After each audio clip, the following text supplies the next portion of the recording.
join us as we go. Hi everybody, my name's Gemma. I'm the, oh, there's one more, bear with me. Oh, hi Claire, thanks for joining.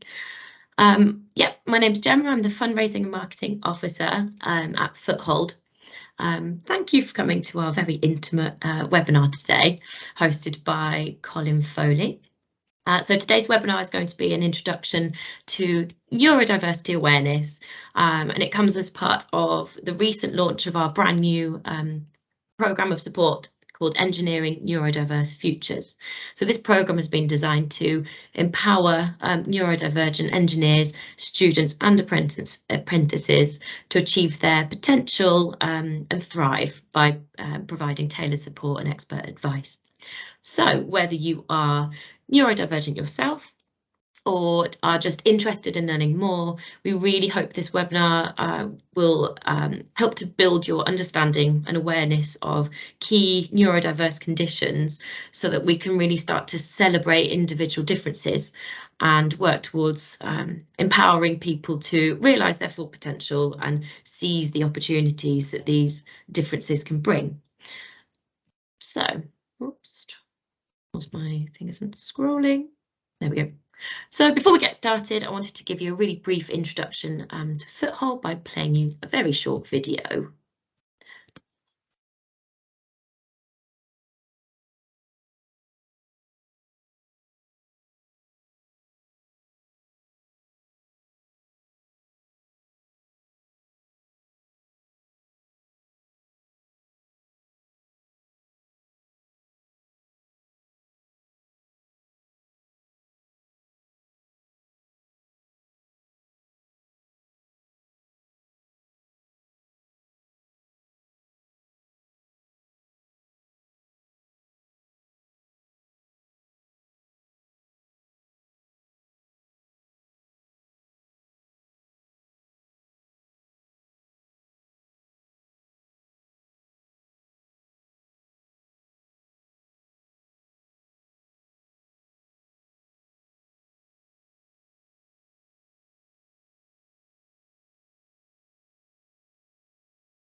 Ooh. Okay, welcome to those of you who have just joined us. So in a nutshell, Foothold exists to ensure that no engineer nor their family needs to face life's challenges alone. So we are funded by engineers for engineers, and we've been supporting our engineering community for over 130 years now. So that means we are here to support IET members and others in the engineering community, whether they're facing difficulties with mental health, financial well-being, problems at home or at work. Whatever the problem is, we're here to lend a hand and give engineers the tools they need to make their lives better. So how do we do this? We provide tailored support in whichever way it's needed. So we can offer bespoke grants to help families struggling to make ends meet. We can offer advice on home or workplace issues from our expert partners, and we can offer resources to help people take control of their own well-being, and that's even including things like sleep support. Oops, someone else in. Okay. Additionally, we offer a lot of digital support. So obviously you're attending this webinar today. Besides the webinars, we have a Foothold app. We publish expert blogs by our partners, and we have a digital wellbeing hub. And as part of our Engineering Neurodiverse Futures programme that I mentioned a moment ago, we've also launched our Differently Wired hub, which is a dedicated online resource to help you access support and learn more about neurodiversity. And this is a really great tool for everyone, not just neurodiverse individuals. So please do feel free to share this with colleagues, employers, employees, friends, family, whoever you like, and whoever you think might benefit. So I'll share the link to our Engineering Neurodiverse Futures webpage in the chat in a moment. So please do have a look after the webinar. And you can find all our other resources on our website, which is at the top of the page there, www.myfoothold.org. Okay. And I wanted to very quickly mention one final thing before I hand over to Colin. So I'd like to ask you to consider leaving a donation today, please. We provide these webinars completely for free, and all the rest of our digital supports as well. But we can only really do this thanks to donations and gifts in wills from our engineering community. So these donations really are important in helping us to continue to provide this service. So if you would like to donate, and if you feel you're in a position that you're able to donate, we'd really appreciate the support. So thank you very much for listening. I'm going to hand over to Colin now. If you have any questions, please do put them in the Q&A box and we'll get to them at the end. Or if you have any burning questions that just can't wait, we're lucky we're in quite a small group, please do feel free to turn your mic on and ask Colin. He's quite happy to take them as we go. Oh no, right, that is me then. I will stop talking and I will hand over to Colin. Thanks very much, Colin. Thanks very much, Gemma. Good afternoon, everybody. Greetings from Liverpool. My name's Colin Foley, as Gemma has just said. I'm the training director for the ADHD Foundation. It's my absolute pleasure to be presenting this presentation for you this afternoon. Can I just say thank you to Fliss from Foothold, who did the initial inquiry. Thanks very much for asking me to do this and doing the talking through how the session is and what the content's going to be. Thanks to Gemma for sorting out all the arrangements for today, and particularly thank you to all of you for taking time out of your busy day to engage with this session for the next hour and a half. Are you up for this, everyone? We're going to talk an introduction to neurodiversity in an hour and a half. This is what some people spend their lifetime studying and researching, and we're going to have a good go at it in an hour and a half. So brace yourself, everyone. I've got loads to tell you, and we've got lots to talk about. We could go on all day and still only scratch the surface of this fascinating subject, but I'm going to try my hardest to do give you as much as I can in an hour and a half. Can I just reinforce what Gemma has just said? We are a small group. I am absolutely happy for anybody to just unmute their mic, stop me and ask any question when it's in your head there and then. And if you think I'm on a roll and you think, well, I'm not going to stop him because he's talking away, then please don't think that. I will not mind. In fact, I'll be pleased and I'll be happy that you want to interact with this session. If you don't want to unmute your mic and speak, then please put it in the chat box. Gemma is going to keep her eye on the chat box and monitor it, and she'll either stop me or we'll address some questions at the end. Okay, so what I'm going to do now is I am going to share my my slides. Oh, forgot to mention, everybody, that I will be sending the slides to Gemma at the end of the session. So if you like to take notes, then feel free. If you don't, you are going to get the slides. OK, so two things before we start, everyone. One of the features of a range of neurodiverse conditions is what I call variable attention.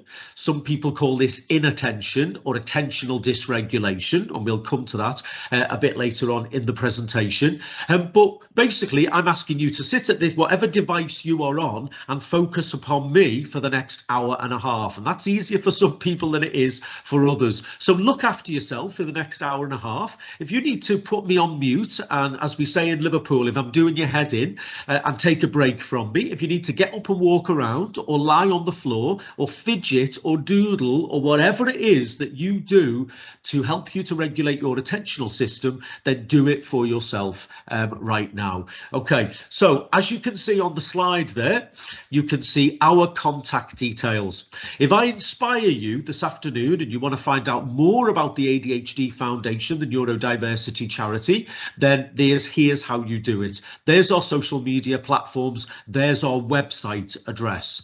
We are the largest patient-led ADHD charity in the whole of Europe, and it's my great pride to say that we're not in the southeast of England. We are based, no offence to any Londoners on the call, but we are based in my hometown of Liverpool up here in the great northwest. On the slide, you can also see my email address. Okay, so if you think of a question tomorrow or in 6 months' time and you want to carry on the conversation around neurodiversity, then here's how you do it. I was saying to Gemma before, everyone, that at 1:30 when we finish, I've got to leave straight away, because I'm talking to the staff of a whole school in 20 minutes, quite near here in Liverpool, but I need to leave as soon. So I'm sorry about that. I won't be able to be around at the end if anyone wants to talk right at the end. Okay, so let me tell you about a few things before we go any further, everyone. We've got some information booklets that we wrote last year. These are all on our website and they're all free to download. Okay, and you just type into our website information booklets. So if any of you are parents of a teenager with ADHD, there's a booklet there for teenagers. There's one for parents and carers as well, if you know of anybody. On the right, there's an activity booklet for young children with ADHD. There's one for teachers if you want to give that to your child's school, for example. But there's also the second one from the left on the slide there. There's also one for adults. OK, so if you've got ADHD yourself, or you know someone maybe who's just been diagnosed or is going through the process at the moment and you want to give them some support, download this or signpost that person to our website. They are all free to download. Get involved in our umbrella project wherever you work. This is a fantastic project. It takes place in June to September every year, and it's a public art installation of umbrellas. Why umbrellas? Well, because our symbol is an umbrella, and also the word neurodiversity, or acronyms like SPD or ADHD. Okay, they're all umbrella terms that encompass a large range of behaviours and presentations and features.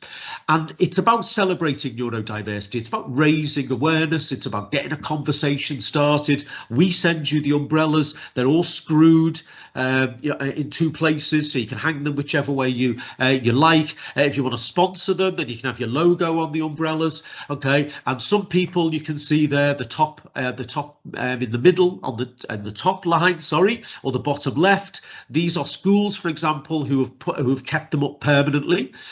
We had 480 businesses this year engaged with this. We had public art displays in Liverpool, in London, in Stoke, in Cheltenham, in Lisbon, in Northern Ireland, somewhere else, Cardiff, okay, out for the public. So if you're looking to make a big statement around your organisation's commitment to embrace and celebrate neurodiversity, then get involved with our umbrella project. Okay, are you familiar with this, everyone? This is called the Do It Profiler. The company is called Do It Solutions. Now, one of the things we're going to talk about this afternoon is what we call comorbidity. I'm sure some of you will be familiar with that term. Another word for this is co-occurrence, and it means having more than one neurodiverse condition.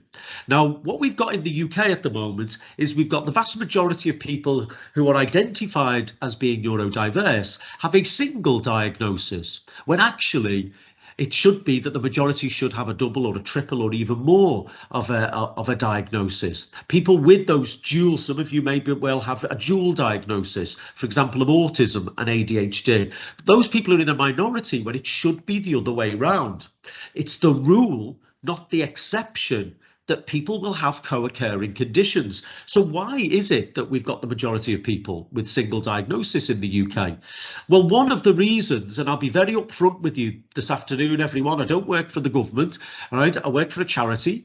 The services for neurodiverse families and adults in the UK, children, are absolutely disgraceful. It's a national disgrace, the way we make people wait and how long it takes to get a diagnosis in some cases. Okay, so I don't blame people who might have waited years to find out, oh, I've got ADHD, and then somebody says, well, actually, we think you're autistic as well, but you've got to go on another waiting list now for another few years till you actually find out what your neurocognitive profile is. And I don't blame people if they give up at that stage. But also, I think my background, everybody, is in education. I've been doing this job for 7 years, leading the training team, delivering courses on a range of neurodevelopmental conditions for professionals. And I always say, you know, don't look at people through the lens of their single primary diagnosis. You know, when I was a teacher, I would be teaching children who had an ADHD diagnosis, but they were struggling to read, or I couldn't read their handwriting. And I would think, well, that's because of their ADHD when I was a young teacher years ago, all right? Because they've got cognitive and motor hyperactivity. Their mind is going faster than their ability to move those keys on a keyboard or to use that writing implement, okay? Or they've got attentional dysregulation and poor memory. That's why they're struggling to read. Which could all be the case, of course, with ADHD, but it could also have been that that person might have been dyslexic or dysgraphic, dysgraphia, specific challenges around communicating through writing, and I was missing it because I was just focused on that primary diagnosis. This is a tool that really helps. Now, please don't be put off by the photograph. Anybody can do this at any age, all right? You can do it for yourself, you can do it for your own kids, you can do it for your partner, for your friends, whoever it is. There's also an app for the workplace, so you could do it for colleagues with their consent, of course, particularly if you're a line manager or a team leader. There are 70 questions to answer, and you get through it really quickly. Don't be put off by this, right? And you end up with a report that you can print out and have as a hard copy in your hand immediately, and you have a neurocognitive profile of that individual, their strengths, their talents, their challenges, and their difficulties. Okay, and it opens up this whole discussion and debate about co-occurrence. And the fact is, and I'm talking myself out of a job here, everyone, is that the reality is that we've all got what I call a spiky profile. We've all got individual unique brains. We're all a mixture of different things. Some people will have enough features of a certain condition that they pass a threshold to get a diagnosis. Some people will have traits and features, but it does not quite significant. They wouldn't get a formal diagnosis. Doesn't mean that those difficulties can't be really challenging for somebody. I'll give you an example. I did it for myself 5 years ago. It came out that I was probably sub-threshold, dyspraxic. Now, dyspraxia, also known as developmental coordination disorder, some of the features of dyspraxia are people that struggle with fine and gross motor skills, balance, coordination. Okay, now I understand what dyspraxia is. I know that I would not get a formal diagnosis. I don't hit all of the areas, but I've always struggled with my spatial awareness and directionality. I get lost quite often. I walk into shops. I always tend to walk out the wrong way. Anyone recognizing this? I failed my driving test a few times, every time on exactly the same thing. Reverse parking into a space. I was being asked to judge distance in a rear view mirror, and I still struggle with it now, and I've been driving for decades. Okay, my parking is shocking sometimes. Okay, and I've always felt a bit stupid about this. You know, I'm rubbish at DIY. The sewing teacher at school gave up on me. She said, well, not everybody can sew. These were the days before machines, of course, showing me age. But, you know, I always felt stupid about this. And when I did this, I just thought, do you know what? Maybe there's traits and features, and I can, you know, I've learned to manage it as, you know, I've learned to manage it as an adult. Maybe there are traits and features, and you know what? That's okay. All right. Can I absolutely recommend this to you? There's an app for your phone. It only costs a couple of quid just to dip your toe in it and see what you think. But co-occurrence is one of the themes of this afternoon. If you've got children, or you know any neurodiverse children or young people, we've got a real lack in the UK of materials, positive materials about neurodiverse conditions. We've done something about this. We've created a series of comics called The Umbrella Gang, based on the adventures of a group of young people. These young people, characters, are all based on some of the young people that we work with in our charity. So there's a range of conditions there: Tourette syndrome, dyspraxia, autism, ADHD, and you can download them for free off our website. We're currently on number 4, working with Deco Comics in Edinburgh, and they're going down really, really well. So if you know any children or young people, maybe they're a bit down on themselves, maybe their self-esteem is affected by their neurodiversity, and you want to give them something positive to kind of affirm them, then look no further than this. Okay. Everyone doing all right? Hope the pace is okay. Hope I'm not, as I said before, doing your head in too much. Hope you can understand my Liverpool accent. Also, Actually, I was thinking just before I came on, I was thinking about, all right, okay, I've got an hour and a half and I've got so much I want to talk about. And it just reminded me, just before the pandemic hit, I was approached by an organisation called the Child Health Forum in Manchester. And they said, would you come and speak to 150 nurses about ADHD for an hour? And I said, yeah, of course I will. I said, what would you like me to talk about? They gave me this enormous big long list of content. Stupidly, I said, yeah, okay, I'll do that. I'll talk about that. So I got there, 150 nurses, me under loads of pressure to cover all of this content. I talked at them so fast and so loud, I shut them up completely. No one said a word. And I was that fast. I had 5 minutes left at the end. And I said to them, look, I've got 5 minutes, right? Does anybody have any questions? And this woman put her hand up and she went, yeah, Colin, I've got a question. I said, go on. She said, when were you diagnosed? I said, I haven't got ADHD. She looked at me and she went, are you sure? Okay, so if I start getting really fast, particularly in the last kind of half hour, then please let me know. Tell me to slow down, tell me to shut up. All right, excuse me. We haven't got the language right yet, have we? And there's a lot of discussion around terminology at the moment. Okay, I use words that I'm not 100% comfortable with using. Right, what I use the term neurodiverse, as you've heard, but that doesn't really explain it. Okay, because we are all neurodiverse. We've all got a unique brain. As I said before, we've all got a spiky profile. So the word neurodiverse implies a quality of the population, which we all have.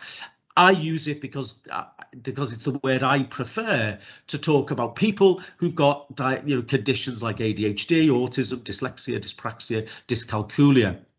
There is the term neurodivergent. I tend not to use that because I think it implies that we're diverging from some norm, which of course I don't think exists. All right. Also, I use the term neurotypical. Now, neurotypical, and that's not great, is it? Who wants to be thought of as typical, right? But neurotypical for me, means people who haven't got a diagnosis of any of those conditions. There is, of course, the word disabled, and legally, if you have a diagnosis of autism or ADHD or dyslexia, you are legally disabled under the Equality Act. Now, I've met very few people in my life who have a diagnosis of those conditions who would describe themselves as disabled. And in fact, a lot of people that I know would have quite a strong reaction to that and say, I'm not disabled. Okay, absolutely not. Also, we have this word disorder. Now, fortunately, we're moving away from this in so many places. Look at what's happening in the autistic community at the moment. We used to refer to autism as ASD, autistic spectrum disorder. Then a consensus emerged, and then I was going around the UK talking about ASC, autistic spectrum condition. And then, of course, there's discussion about this, who wants to be thought of as having a condition. Then the consensus that is emerging at the moment, and I would encourage you to consider this, is just to say autism or autistic. Okay, some people object to the using the phrase I live with autism. Okay, for example. The message from me, because it can get quite confusing, can't it? You can think, well, what words do I use then? The message from me is if you are neurotypical, then is take your lead from the person. However they are identifying, however the terminology they choose to use about themselves, then you choose. Then you choose to use it as well. Okay, it's not doing you any harm and it's affirming somebody else. But there is debate and discussion around terminology at the moment. Excuse me. I put the fire on next to me and it's actually getting really warm now. All right, let's get stuck in, everyone. What is neurodiversity? Well, did you know 1 in 5 of us are neurodiverse? That's 13 million people throughout the UK. What does it mean? Well, for me, it means a difference in the way in which the brain is structured and functions. A difference, not better than, not worse than, a difference. And remember, everyone, this is not some mass error of genetics. There are not people with disordered, wrong brains walking around. These differences in brain structure and functionality are a completely natural part of the evolution of the human species. It's always been with us. There were people with dyslexia before there were words to actually read. And remember, everyone, is that we don't go down that road of equating it with intelligence. All right, it's nothing to do with intelligence. You can have low intellectual capacity and have, for example, ADHD, and you can be an absolute genius and have ADHD, and everything in between. I tend to say, everyone, it's not about IQ. It's about I can. These can be conditions that can impact on functionality, processing, cognition, perception, all of those kind of doing things, things that we do. Okay, so I'll give you an example of this, everyone. We, as I mentioned before, we've got a young ambassadors program, group of young people who advocate for us, and we put them forward for speaking engagements, etc. And we've got a young man called Marcus. He's 15, lives in Warrington. Now, Marcus has got ADHD, autism, attachment disorder, and sensory integration disorder. He said to me last year, he said, "Colin, I've got more letters after me name than you have." But you know how he describes himself? And I absolutely love this. He describes himself as a computer without a printer. Now, if you know anything about autism and ADHD, you know that people can have these really immersive, absorbing interests that in some cases can last a lifetime, can be a massive source of comfort and security and safety for people with those conditions. Okay, now Marcus is typical of this. Marcus is into space, planet, stars, space exploration, and you talk to this 15-year-old who can't be in a mainstream school. He's in a specialist provision, but if you talk to him, right, about this, he knows an incredible amount for a 15-year-old. Absolutely, the detail with which he talks. But he said to me, "It's all up there, Colin." He said, "But it's getting it from there down there into a format that my teacher wants." He said, "That's the problem for me." All right, they're not about IQ, it's about I can. Have a quick look at this, everyone.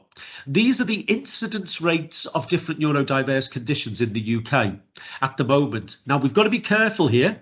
We have conditions like dyslexia or autism, where there's been a lot of research, a lot of organisations for supporting people throughout the UK. You compare that to a condition like dyscalculia, which is specific challenges around maths, calculation and number, or dysgraphia, which isn't even recognised as a specific learning difference at the moment. I think it should be, which I said before, specific challenges around communicating through writing.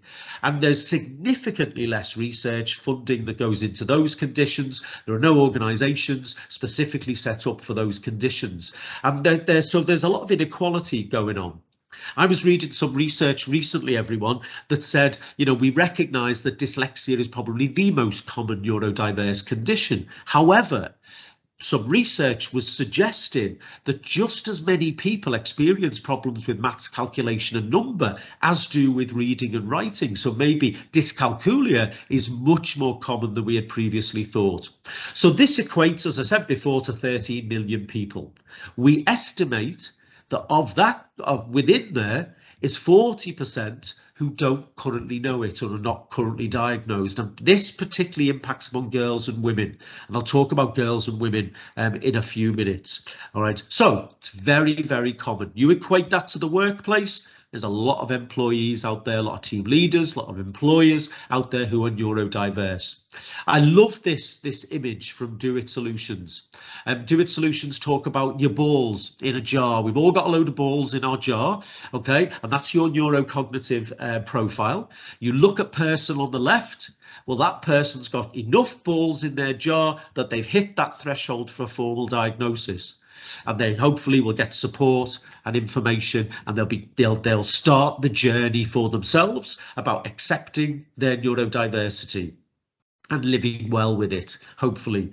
And then you have person on the right. Person on the right has lots of balls, but they have lots of balls in different areas. None of them quite hit that threshold for a diagnosis. What support is on offer to them without that formal diagnosis? We've all got spiky profiles. Some people get the diagnosis and support, some don't.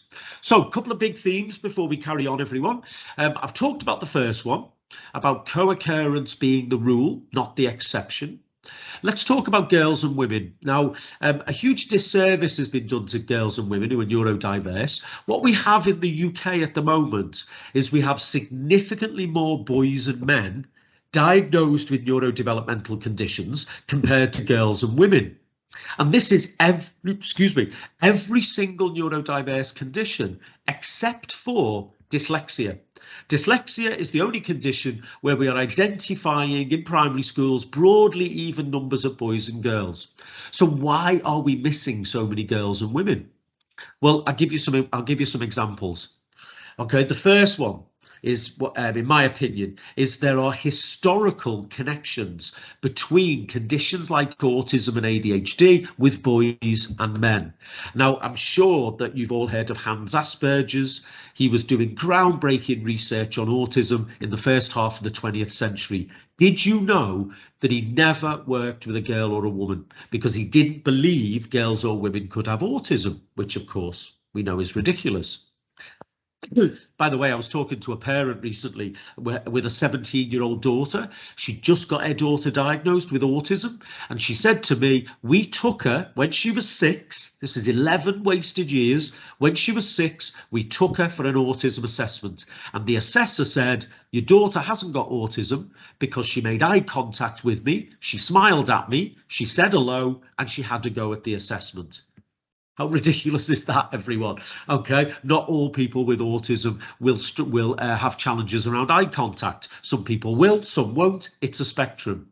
A colleague of mine a few years ago, she's now got an ADHD diagnosis. She went to her GP. The GP said, no, you can't have ADHD. You've got a degree. Right, so we can see some of the challenges there. A lot of the research that's done is done on boys and men because they are the biggest cohorts. Okay, so I read all the time still, and it annoys me, ADHD described as a condition that affects more boys than girls, or men and women. And it's just not true. ADHD is largely genetically inherited. We think in excess of 60 to 70% of people with ADHD acquired it genetically, and therefore there should be no difference in the number of them who are male or female. So you've got those historical connections, but also you've got the way in which conditions can present slightly differently in boys and girls and men and women. I want us to be a little bit careful here because we can't completely generalize about gender. There is lots and lots of overlap, and everything that I'm about to say to you about girls could apply to some boys and men, but it's very, very marked when it comes to girls and women. Let's take ADHD as an example. Okay, the 3 features of ADHD: inattention, or attentional dysregulation, or variable attention, hyperactivity, and impulsivity. Now, a myth has emerged that the girls can be inattentive and the boys are hyperactive and impulsive. You might have heard of the diagnosis of ADD without the H, the hyperactivity. Now, I know I was a teacher for 25 years, I taught loads of hyperactive, impulsive girls in my career. So girls can absolutely have that combined profile of ADHD. But the way in which some girls' behaviour presents can be misinterpreted, and I'm the same with women. Let me stay with ADHD as the example. So do you know any women or girls who never shut up? Excessive talk is a feature of ADHD. It's part of the diagnostic criteria. Or do you know any girls or women who have what's called emotional hyperarousal? That means that she has a very emotional response to lots of things that happen. Her laptop crashes, it's like the world's going to end. Or girls or women who present with what's called hypersociability. Now, hypersociability means that these are girls and women that don't like being on their own, don't like working on their own. When they're in work situations or in classrooms, they're constantly reaching out all the time to make contact with the other people around them in ways that can be a little bit annoying or tiring for people, or just ineffective as a form of communication. Now, these are all ways that girls and women with ADHD present with their hyperactivity. But no one thinks of neurodiversity. So these girls get labelled, don't they? She's a chatterbox. She's a drama queen. She's ditzy. She's lazy. She's a daydreamer. She's naughty. And what do girls and women do? Much more so than boys and men, but boys and men will do this, is they internalise those labels for themselves. Okay, we did some research with young people a few years ago on ADHD from schools right across Liverpool. And what was fascinating was that the young women were much more likely to perceive or interpret the features of their neurodiversity as a problem of them, as a fault of theirs. So I can't listen, I can't remember anything, I talk too much. Okay, the boys and the young men much more willing to just say, I do that because I've got ADHD. When we miss girls and women, the longer it takes us to identify and diagnose, there is always a price to be paid. And the price to be paid is in her mental health. And I'll give you an example of this, everyone. There was a piece of research last year in the UK, and they looked at young women on their first presentation at an eating disorder clinic across the UK in 2021. Now, remember what I said on the previous slide, 5% of the population have got ADHD, 1 to 2% of the population have got autism.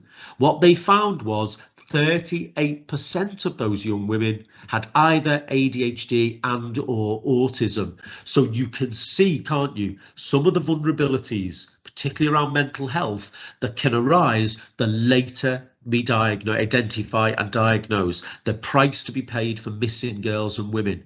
And I'll give you one more example of this before I move on.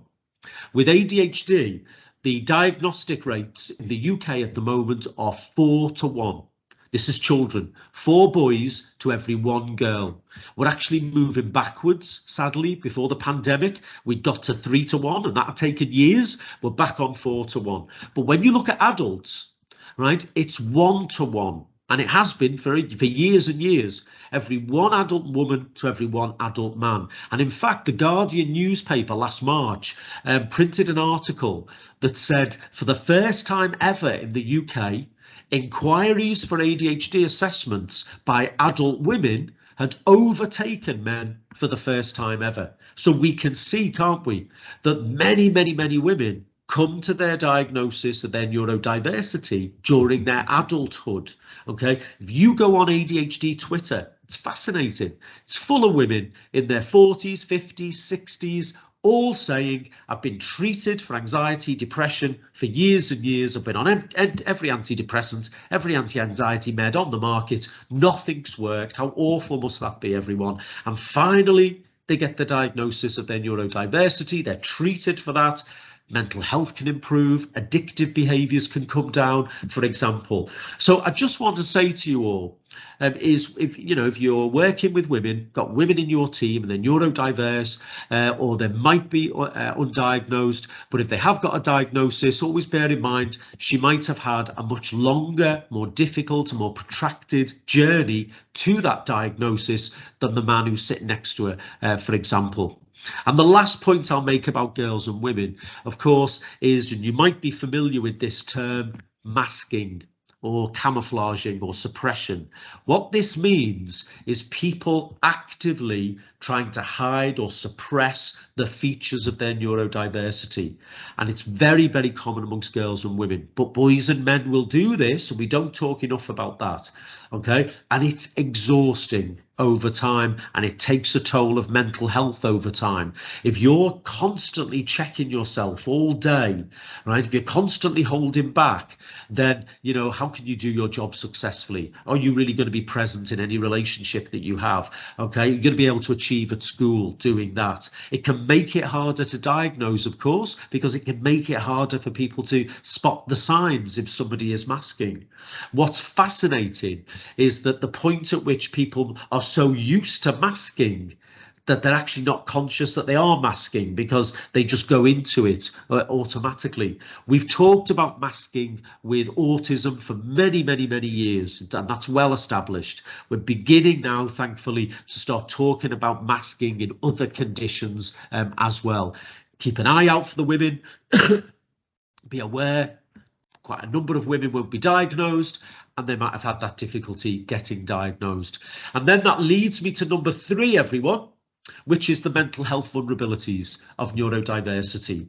You know, this is significant, but I know many people, loads of people in my life who are thriving with their neurodiversity, especially if you get yourself into the right position professionally and you have that support in a professional context. You can absolutely thrive and be neurodiverse. And I'll say this, everyone, you know, we're living in very exciting times about neurodiversity. If my experience over the last 7 years means anything, right, it's got to be this, which is for the first 2 to 3 years, my job 100% was talking to schools, colleges and universities.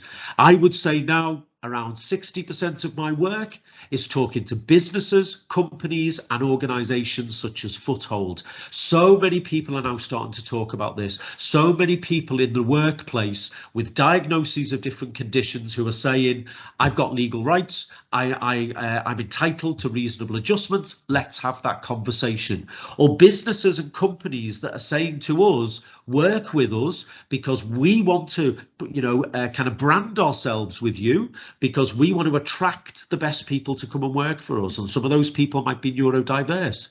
I was talking to a missile defence company in the home counties earlier this year, did some training for them. They said, if you've got the qualifications, these are high-end engineering jobs, they said, if you've got the qualifications and you put on your CV that you've got ADHD and or autism, you will immediately go to the top of the pile and we will look at you really seriously for interview because you are neurodiverse. Because when we move away from this word disorder and this notion that people have got something wrong with their brains, we open up, don't we, the discussion about, well, what are the strengths and positives of neurodiversity? Okay, how can this benefit our company and our organization? When a team leader is putting a team together to do a particular job, right, is it worth having diverse neurologies within that team, and so the people will have different skills and different talents. And my boss has got ADHD, and we call it lobbing grenades because he's incredibly inspiring. He's taken this organisation, it's all his kind of drive and passion, taken this organisation and made it the biggest in Europe. Okay, but he comes into the office like a whirlwind. He'll go, I want to do this, we need to be doing this, we need to be doing this, and then he sweeps out. And then it's some of my colleagues who've got autism who then sit there and say, right then, how do we actually put that into action? What's the plan? Can we afford it? How do we budget for it? Who's involved? And he has employed people to do those kinds of jobs, what's called executive functioning, the attention to detail aspects, the planning, the organisation, the prioritising, because he knows that he's not great at that because he understands his own neurology.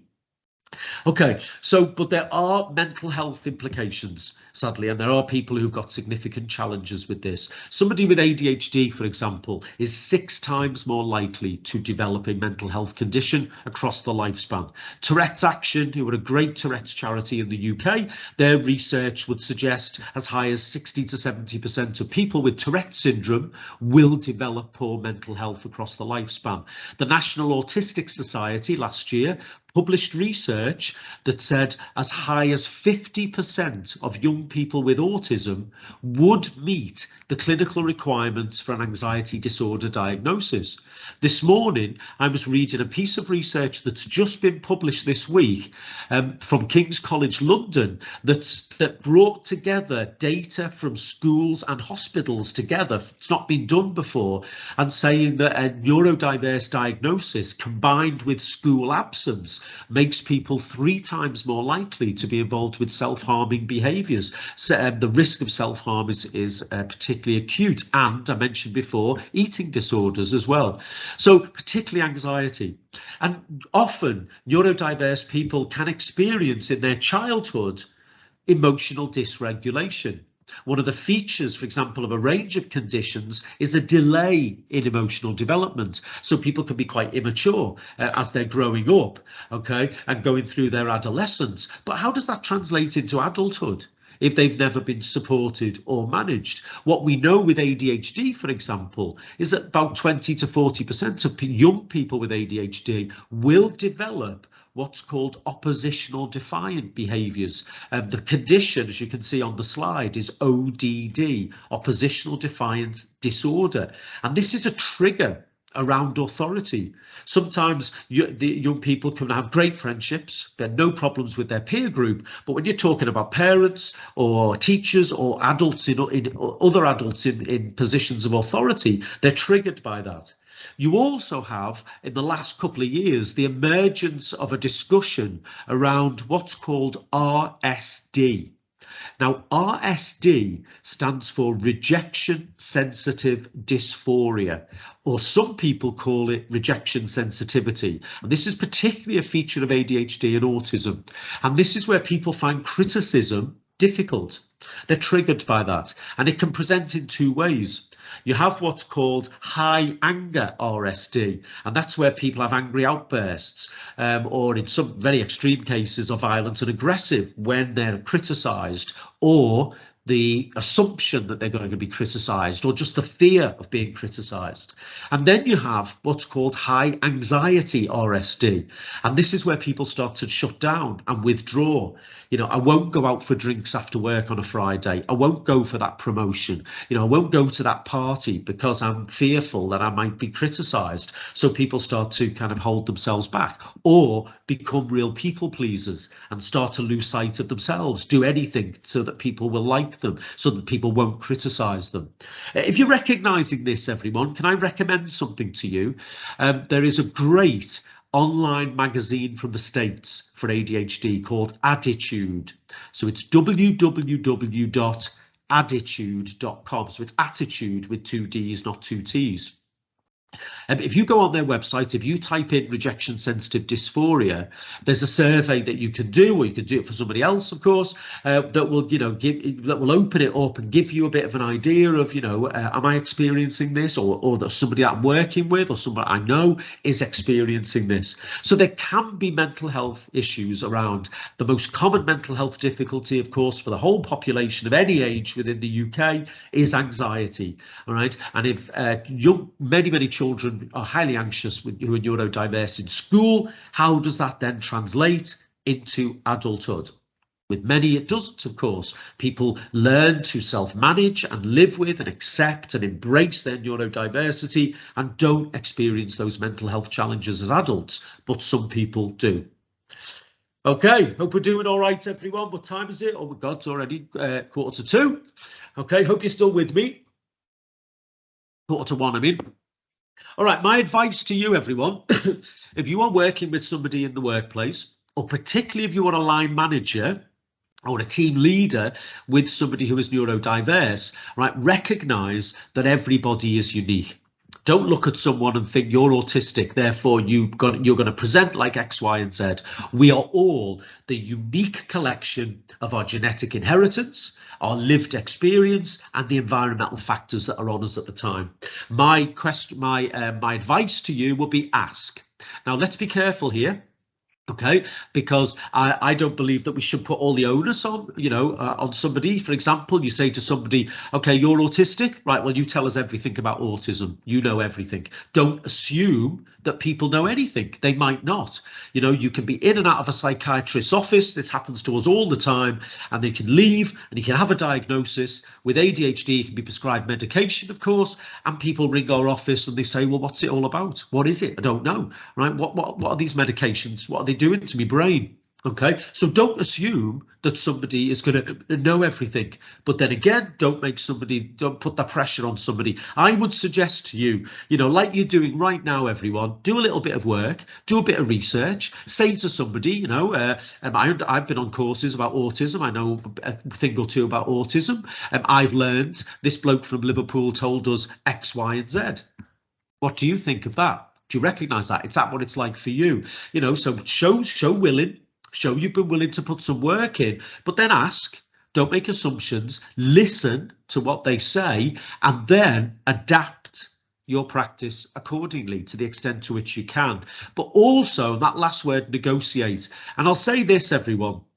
I get asked a lot by businesses and companies to come. They'll say to me, you know, we've got colleagues in the workplace who are neurodiverse. How do we support them? And they'll do and they want to do anything, and, you know, go to any extent. And it's one of the pleasures of my job. But I'm always very, very keen to say, don't forget, in all of this conversation, the responsibility of the neurodiverse person to look after themselves. Yeah, if you sign a contract of employment, you agree to do a job and you get the money for it, you are responsible for looking after yourself and making sure that you are emotionally and physically well enough to get in and do that job. Okay, so it's a two-way street. Reasonable adjustments in the workplace are really important, but also the responsibility of the neurodiverse person to manage themselves and to look after themselves, like we all have to do, to make sure that you're there and you can do a good job. So it is a two-way street there. So there is a negotiation that can happen.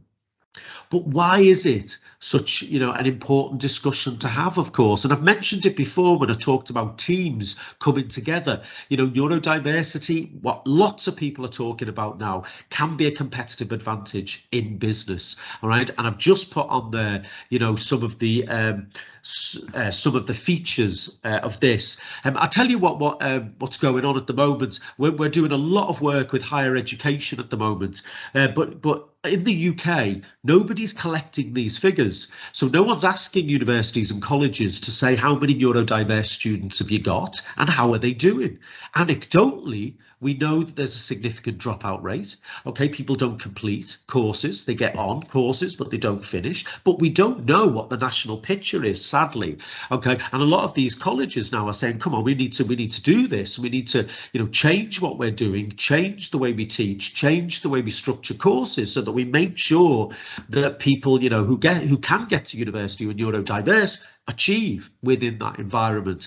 Okay, and that we create the work, you know, a skilled, knowledgeable workforce out there, and we have that competitive advantage in business. So again, just to reiterate that point, is dynamic, diverse teams. What you need in a successful team, you need, as I use the example of my organisation to give you an example of how you need a variety of different minds within a team to really enable that team to work effectively. All right. Okay, one of the other things that I'd really encourage you to do is, as an introduction to neurodiversity in the workplace, is to educate yourself about some different conditions, but also is to let's challenge some of the myths, because there's various myths that have arisen around different neurodiverse conditions. And also what's interesting is that I think that, and I've been doing this job for years, I think in some days I just think we are at the beginning of really understanding some of these conditions. Think new information comes out, new research is published all the time that makes me question myself, makes me think, wow, you know, this is interesting. The conversations that I have on a daily basis, where people's understanding is developing, and particularly around co-occurrence. So when you have ADHD and autism together, what does that actually mean? How does one impact upon the other, and what's the impact of that can be on the person, for example? So it's a very dynamic discourse that is around neurodiversity at the moment. Let's take ADHD, everyone. Let's look at this title: Attention Deficit Hyperactivity Disorder, ADHD. Well, I'll say this to you. This name needs to change, right? It's not fit for purpose, and it doesn't represent this condition at all, 5% of the population. Okay, and I'll tell you why. The first reason is that look at the negativity within this language for a start, right? I mean, I've already said, you know, let's move away from this term disorder, but the word deficit is just wrong. It's not an attention deficit. A very experienced teacher who I respect a lot said to me recently, she said, I've got a youngster with ADHD in my class this year. That means he can't pay attention. I said, no, it doesn't. I said, who told you that? Right? No, absolutely doesn't. There is something in ADHD called hyper focus. Now, you might see no similarities here with autism. Hyperfocus means that if somebody is really engaged and interested in a subject or a task or an activity, they will absolutely pay attention to that, in some cases for long periods of time, to the exclusion of everything else that's going on around them. How can somebody like that be described as having an attention deficit? I'll give you an example. Everyone, I was doing some work recently for a tech company here on Merseyside, and this was computer gaming design, and they were saying that, you know, a huge amount of their workforce had ADHD. And what they were saying was that they were struggling with some employees who were struggling with their admin, with replying to emails, for example, meeting deadlines, kind of time management, reporting back on what they were doing. But they said when that person is engaged in this game and creating this game and designing this game and trialing this game, they said there's complete and utter focus. People are sitting there for hours and hours on end, completely absorbed. Think of computer gaming, everyone. Fast pace, high graphic, instant reward. You could see, couldn't you, somebody with ADHD would absolutely engage in something like that. And no wonder the majority of their workforce had ADHD in this company, because they're attracted to jobs like this. Now, I don't think it should be called attention deficit. I used to say that I think we should be talking about attentional dysregulation, but even that is value laden, isn't it? I now we talk about variable attention. People who've got the ability to really focus and concentrate on some activities, but find it much more challenging to focus and concentrate on activities that they're not immediately engaged in. People with ADHD can be massive procrastinators, putting off things, right, because they're not immediately interested. I did a session in a university in York a couple of months ago, and one of the strategies that they were using when a student didn't make a deadline was that they just gave them an extension. And what they were finding with people with ADHD is they were just giving extension after extension after extension until these people were so overwhelmed with so many things that they kind of give up and wouldn't achieve anything. And I was saying to them, no, what you need to do is you need to go right back from the beginning. You need to structure it and scaffold the task and have opportunities to review, to check in, milestone, assessment points or finishing points. You need to structure and help somebody along the process. And we need to start with early success. If you're a line manager, and you know that somebody with ADHD can procrastinate, and you know that this is an activity that they're not massively into, give them some kind of early success. Get them to do a little bit of it that's focused and time bound, and you know that they can do, to kickstart the attentional system and say, right then, you've started now, let's keep going. Okay, so it should be called variable attention. When that attentional dysregulation appears, it can appear in high levels of distractibility. So somebody in the workplace, for example, in a busy, noisy office with lots of distractions, if they're distracted by something, they're going to find it much more difficult to then go straight back to their work.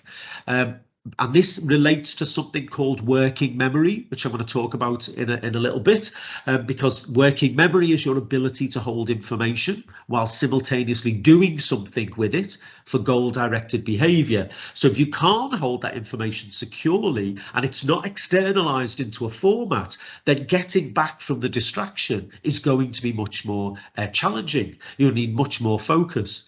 The whole working from home debate has been really interesting with ADHD, because some people have said it has absolutely empowered people, because they're out of that distractions of the office, that they can absolutely focus and concentrate.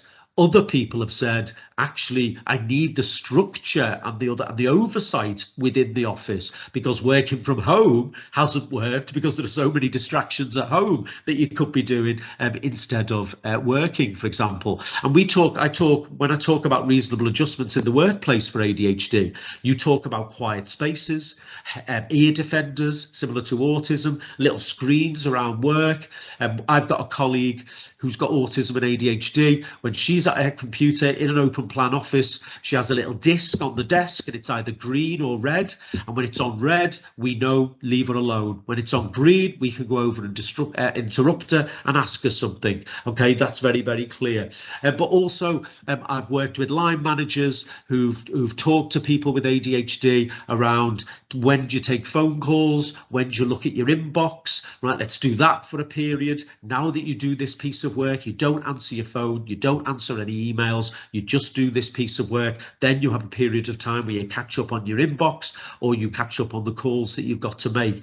And there's a lovely website, www.mycomputermyway.com, that enables you to adapt your computer. You can have overlays, you can have whatever font works for you if you've got reading difficulties or dyslexia, but also you can reduce the notifications that are coming on, so you're avoiding that continuous peripheral distraction that can happen and be quite difficult.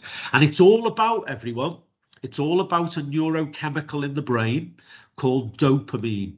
And one of the features of ADHD is something called dopaminergic dysregulation, which means that dopamine isn't transmitting information around the brain as effectively and consistently as it is for neurotypical people. Now, dopamine is the pleasure-based neurochemical, amongst other things. Dopamine is emitted in your brain when you do things that give you pleasure. When you eat, when you exercise, when you make love, when you listen to music, interestingly, dopamine is emitted in your brain then. And this is why people with ADHD can be so inattentive, because they are constantly on the lookout. Done that, what's next? What's the next thing that's going to grab my attention and interest me? And the answer to all of this, everyone, in my opinion, is that word engagement. If you're a line manager, one of your priorities is engage that person, that colleague in the work that they are doing. And maybe if you can, take some work off, give it to other people, delegate some tasks, and maximize this variable attention by giving the jobs that you know this person loves and is interested in and really wants to do, and doing more of that. What is engaging them, right, in the workplace? And that's an absolute priority. Okay, then we have this word hyperactivity. Now, hyperactivity, again, we talk about myths. One of the cliches about ADHD is that it's wriggly little boys that can't sit still and they can't shut up and they can't wait their turn. And there's some truth in that, of course, as all cliches. But when you understand why somebody with ADHD moves their body so much, it changes what you think about ADHD. It smashes that myth.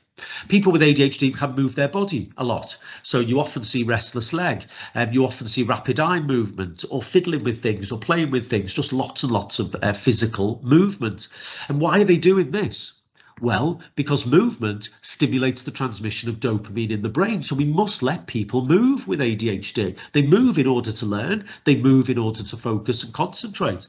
So again, if you're a line manager, right, and you're having a 3-hour meeting, is it okay that somebody stands up and moves around? Do you have breaks where somebody can get out and move around? Do you say at the beginning of the meeting, feel free to do anything, if you need to move around, we're going to have a break in 20 minutes, then we're going to do this, then we're going to have another break. So somebody's anxiety starts to come down because they think, I'm not stuck in this chair for the next 3 hours, and then it becomes difficult. If they're using what's called attentional tools, right, which basically means something that they can fiddle with and touch and hold and manipulate, then let them.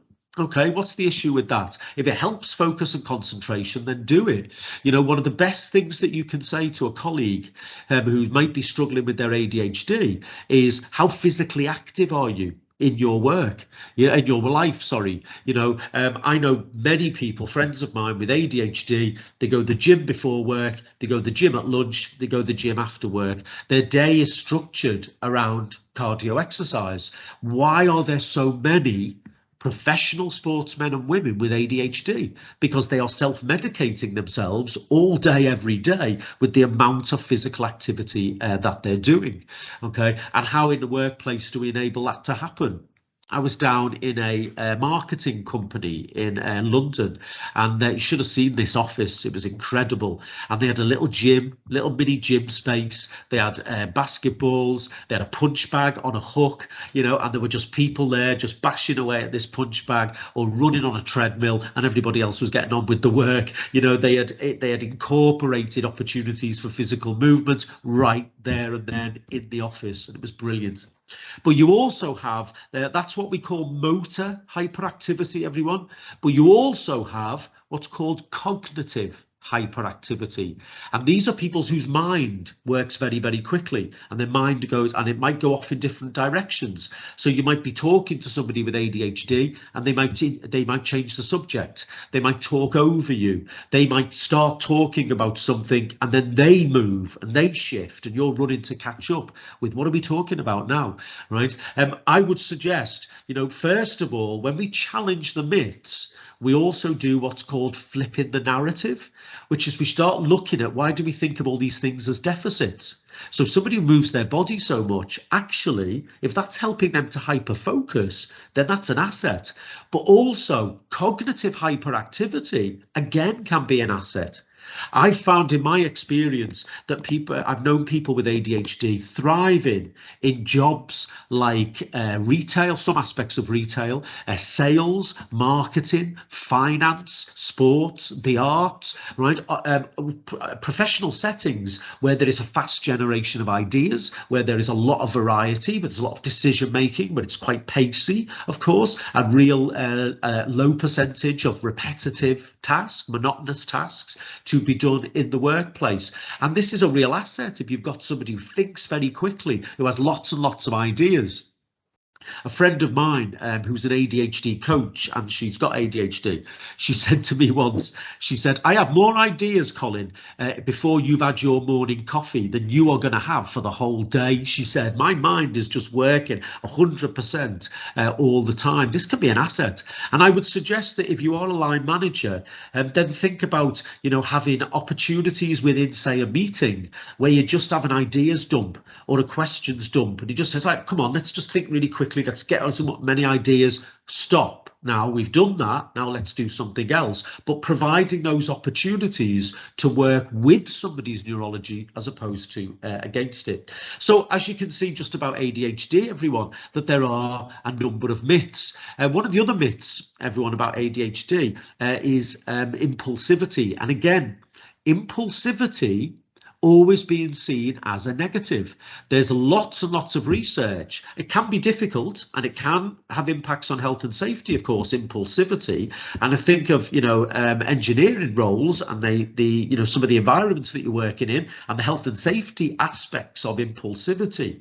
But what I would really encourage you to think about is it all negative? Because lots of research shows us that it's not bad to be a bit impulsive, to get stuck in, to have an idea, to think outside the box, right? Lateral thinking, absolutely. I'm going to give you an example of this.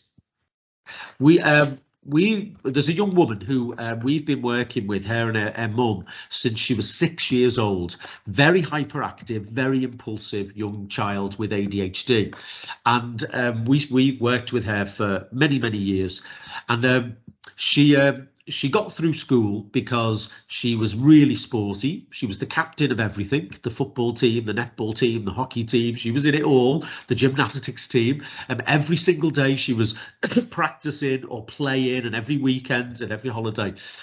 She went to university. She did really well. And she got through. She went to university to do a sports science degree, unsurprisingly. And then she went off traveling. Earlier this year, she rang the office and she said, I've come back to Liverpool now. And I took the call and I said, oh, great. How are you? She said, great. I've got a job. I said, oh, what are you doing? She said, I'm selling insurance for a bank in a call centre. And I thought, oh, my, really? Right. And when we finished the call, all my colleagues were in the office and we all know her. All right. And then we had a sweep about how long she'd last, and I had 4 days, and I thought I was onto a winner here. I thought that was quite good. So then a bit of time went on, and one of my colleagues said to me, you know, who won the sweep? And I said, oh, I don't know, I'll give her a ring. So I rang her up. So she'd been doing this job then for about 4 or 5 weeks. And I said, hiya, how are you? How's the job going? She said, oh, Colin, it's great. She said, I am the highest seller on the whole floor of insurance. I am selling more insurance than anybody else. And if you think about it, right, impulsivity, okay, the ability to just keep talking, she's a great talker, right, the ability to go there, have quick ideas. I mean, I don't know about you, but I've never really sold anything for a living. I suppose I do now to an extent, but if I was in that situation, if I said to somebody, you interested in buying insurance, and they said no, I'd just go, oh, sorry to bother you, thanks very much. Well, she wouldn't. Keep going, right, thinking on her feet very quickly, impulsivity, right, and she's getting all these people to buy insurance off her. She said to me that the boss called her in a week before I called, and he said to her, you're doing so well that I want you to sit next to other people, listen to their call, right, make notes, and then tell them afterwards what they've done well and what they could do better. And she said to me, I lasted 3 hours. She said, I was being asked to sit there without moving, listening without speaking, remembering everything that they'd said and then feeding it back. She said, I went to the boss and I just said, look, I can't do that. Don't ask me to do that. Just leave me alone and let me be the best selling insurance saleswoman on this floor. And she's doing really well. Again, impulsivity, not always a negative. And we know a number of stand-up comedians, some of them with quite high profiles, who've gone public about having ADHD. What is it about stand-up comedy and ADHD? The ability to just go there, to just think of things and to say them without thinking, is this going to get a laugh? Should I go there? Trying things out constantly, that impulsivity. Okay, thanks, Adam. Take care. Have a good day. Okay, so that's ADHD. What about dyslexia? Have a go at this, everyone.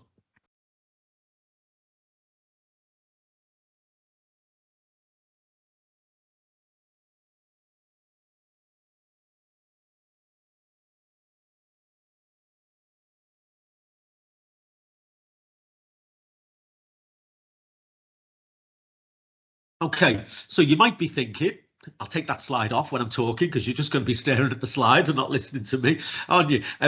We might be thinking, oh, isn't that awful? Imagine this day in, day out. Well, let me tell you this, that doesn't explain dyslexia, okay?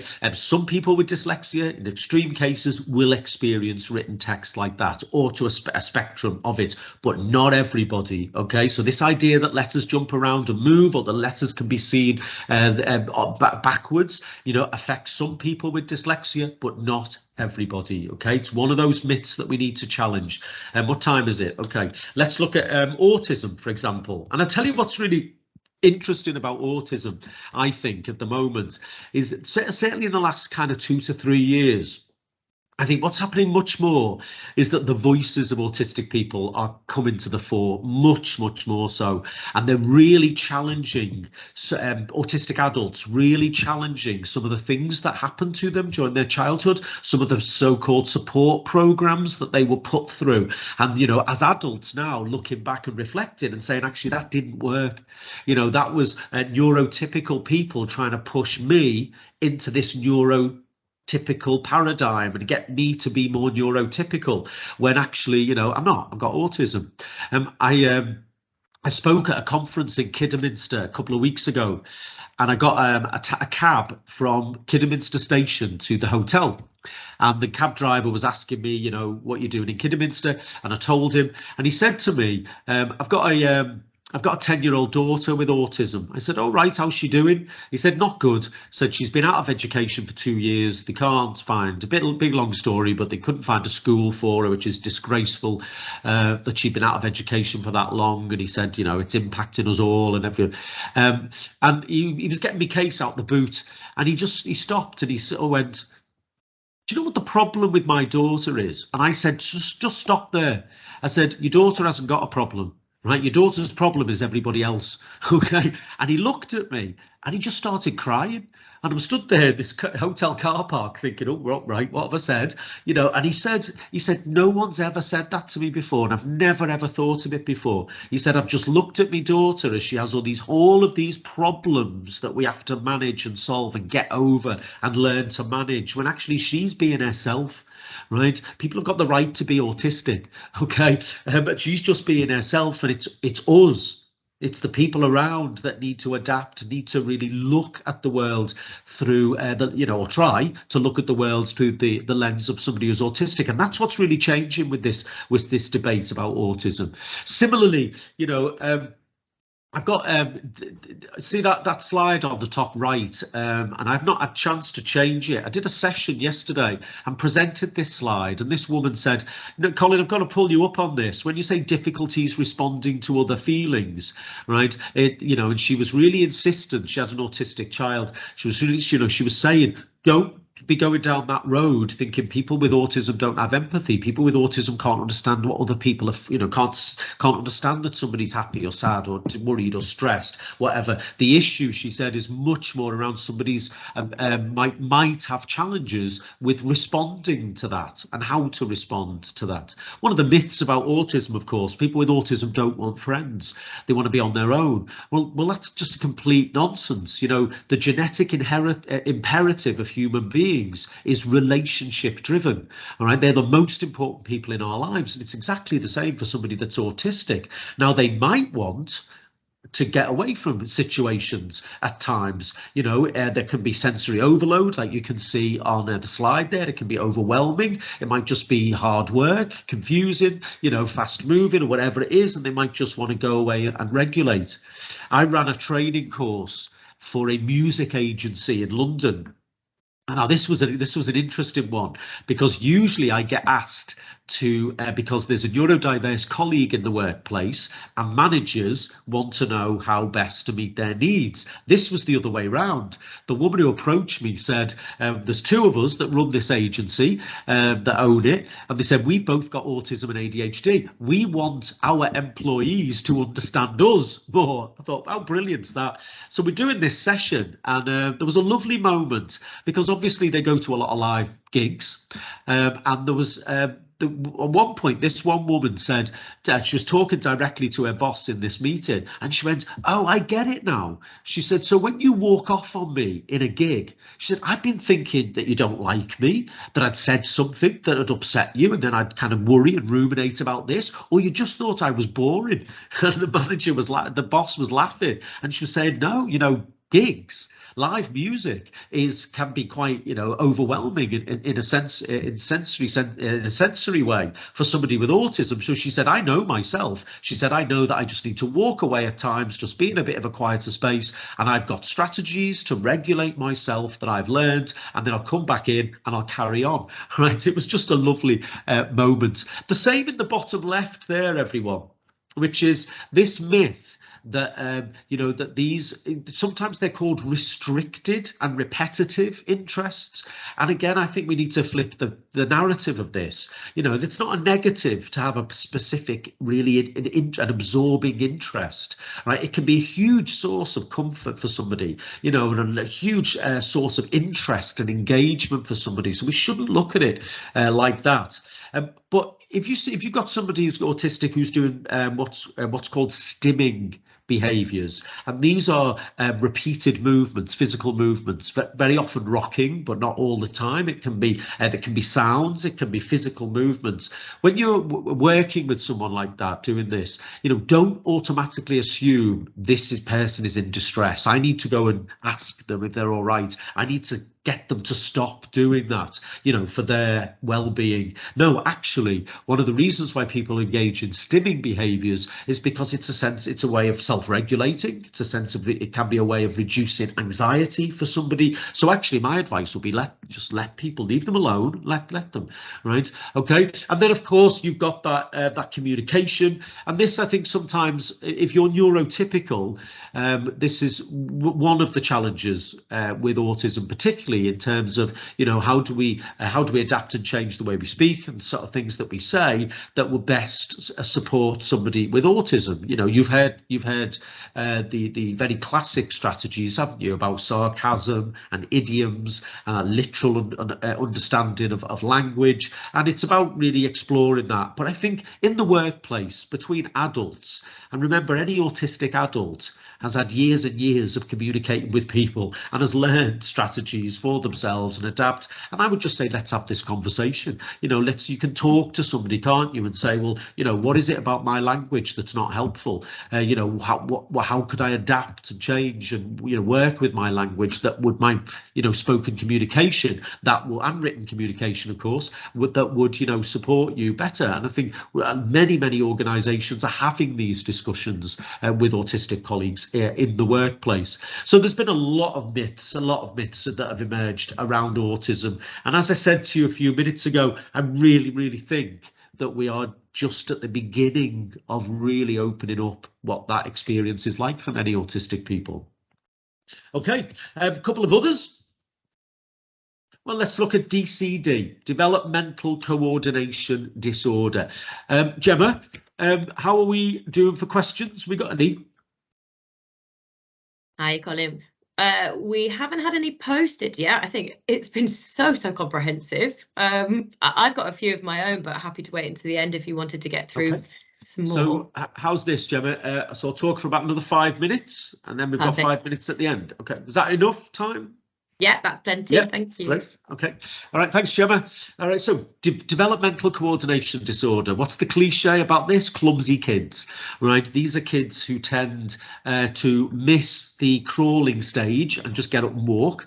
But these are kids who have a delayed certain milestones in child development. So tying your shoelaces, using knife and fork, toileting, things like that. But there can be fine and gross motor coordination issues with this. But look at the circle there on that slide, you know, and as soon as we get past this, you start to see, don't you, memory, perception, processing. You know, it's much broader and more overarching challenges than just kids who are clumsy and fall down and drop things, okay, or bounce off walls when they walk along. Similarly with Tourette syndrome. Now, Tourette syndrome, I think, is one of the most trivialized neurodiverse conditions. You know, people think it's sweary kids, you know, but, you know, coprolalia, which is the feature within Tourette syndrome that involves that involuntary swearing, only actually applies to 1 in 10. And one of the common features, of course, is tics. But tics, one of the other myths is that, you know, other people don't tic. Well, lots of tics are associated with lots of other conditions like autism and ADHD, or in fact, any of us could tic. You know, ticking can be a feature of conditions like PTSD or high anxiety, for example. So tics come in 2 different ways. You have motor tics with the body, and that can be a whole variety of involuntary movements, and verbal tics that we've talked about. And my message from me, everyone, especially in the workplace or socially, that if someone's ticking, let them. Don't draw attention to it, right? If you're a line manager, you know, create a culture and environment in your workplace where that person isn't made to feel self-conscious, or indeed, in extreme cases, bullied or laughed at because of their tics. You know, in meetings, for example, it might be an idea to give somebody an option to sit at the back because they might not want to be on display in front of everybody else all through the meeting if they're ticking. But also, you know, understand that if you're ticking, it can be exhausting, right, throughout a whole day. So if you're a line manager, for example, you might want to look at, you know, how do I give people a bit of a break from this? Where can they go for a little bit of time on their own, away from everybody, just to kind of calm and regulate? The more anxious somebody will feel about their ticking will make them tick more. All right. So one of the best things that you can do is to create an environment that reduces that anxiety, because you get people into a space where they can start to self-manage their tics. But remember, some people, that's just too much. Yeah, and it can be, and in some cases, the whole of your physical and cognitive energies are around, how do I stop myself from moving or making noises? And then where is the space for you to work, for you to socialize, and all of those things, to remember what's going on, if that's the whole of your focus. All right. As I've said to you, I think you've got the idea from me now, haven't you, that our passion within the foundation is that we take a strength-based approach, that the first thing you do as a colleague when somebody's in the workplace or a manager is that you think about, you know, what are the unique skills and qualities of neurodiverse people that they're bringing to this workplace. And I've got some examples for you here. on the slide that you can see here, you know, some of the strength-based approach, and this is where we're going with neurodiversity. As I mentioned, this is how positive many you know, sectors of our society are at the moment, especially businesses and companies who are really embracing this agenda. Let me just finish, drawing to an end now with this very quickly, and these are the executive functions. Now let me ask you this, if you just have a quick look, you know, and I mentioned working memory before, is, you know, of all of this, you know, how important is all of this in your job? In the work that you do within your workplace? And I would probably argue it's really important. Always remember this, that the executive functioning difficulties and challenges, okay, can be a feature of every neurodiverse condition. Now it might be different with different conditions. If you look at number 5, for example, you know, the ability to change what you're doing because that's my doorbell. The nature, it'll be the a delivery man, the woman who lives next door to me has got a borderline online shopping addiction, so I know all the delivery blokes who come every day for her. Bless her. Okay, so we know that the ability to change what you're doing very quickly, because the nature of an activity changes, can be challenging for people with ADHD or autism. We know this, but it can be spectrum, of course. But always remember this, especially if you're managing people who are neurodiverse, that some of these things can be challenging. And number 7, what I would say to you is, you know, is don't ever rely on an oral communication on its own, especially if you're giving people instructions. If you're passing someone in a corridor and you say, can you do X, Y, and Z for me?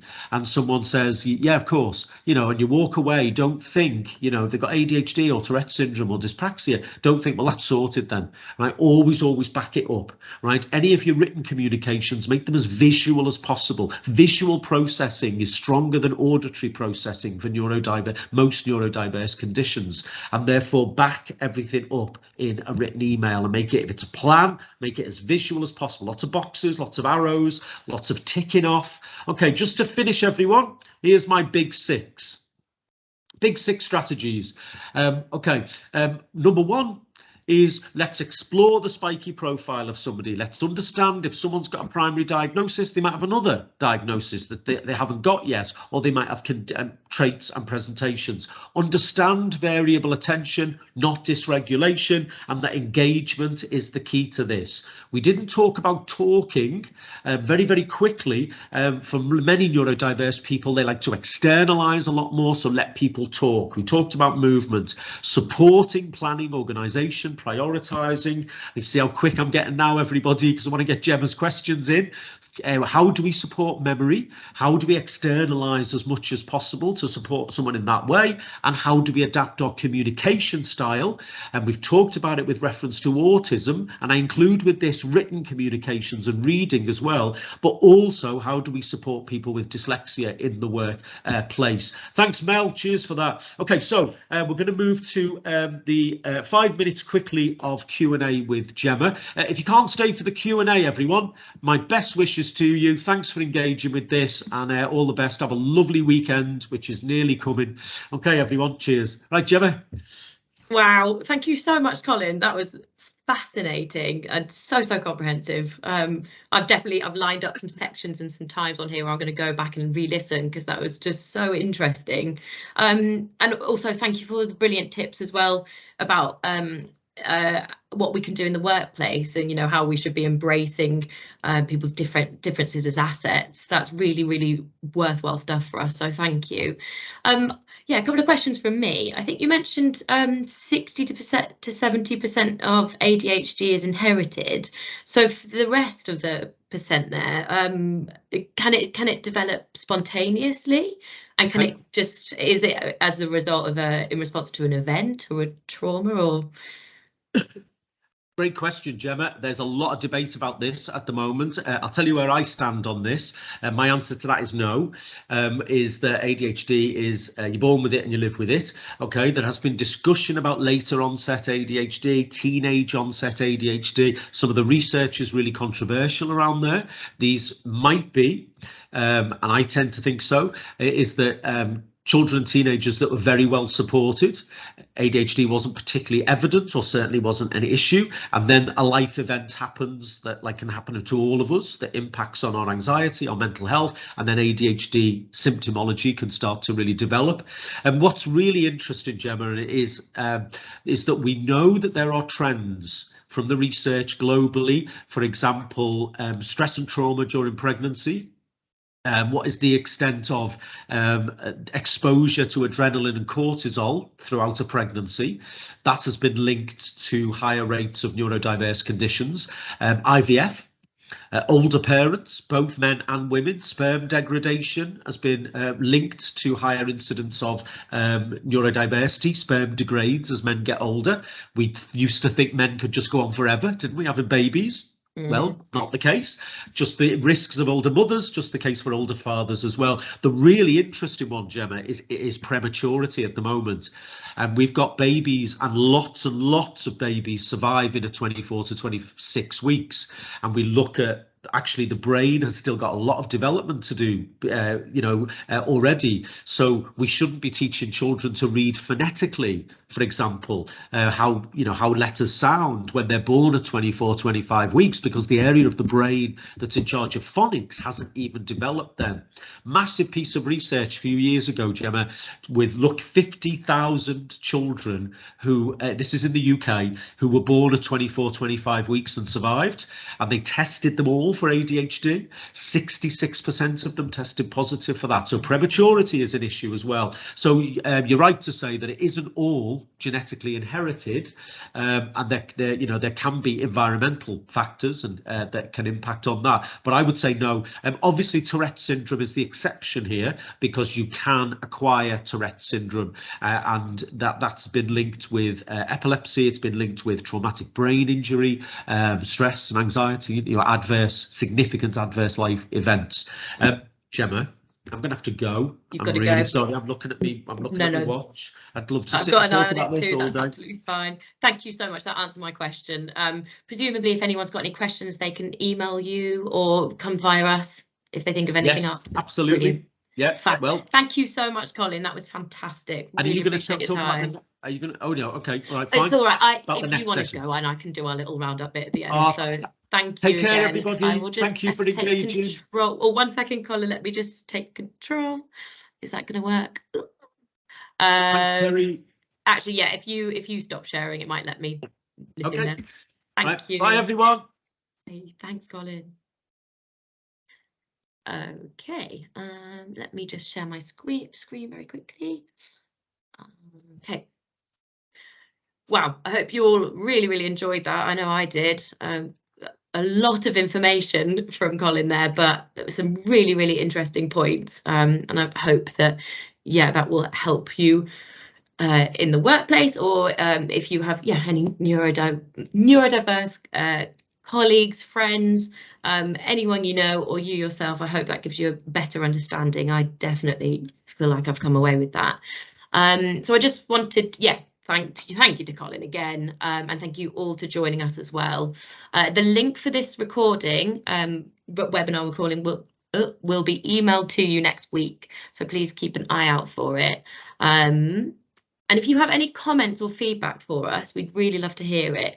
So I'm going to share a link to our feedback survey in the chat box now. Let me just copy that over for you. And then if you would be so kind as to take a minute at the end of this webinar just to fill it in, that will help us to keep improving and keep, there we go. I'm just sharing that now. So yeah, we really appreciate it if you could fill that in for us. And then the final thing to say is we have our next webinar coming up on Friday, the 9th of December, which is top tips to deal with the cost of living crisis. Again, starting at midday, and you can sign up for that on our website. So it's www.myfoothold.org/webinars, and we'd really love it if you could join us. That's it from me. Thank you again to Colin in his absence, and thank you to all of you for joining us, and we really hope to see you at the next webinar. Take care.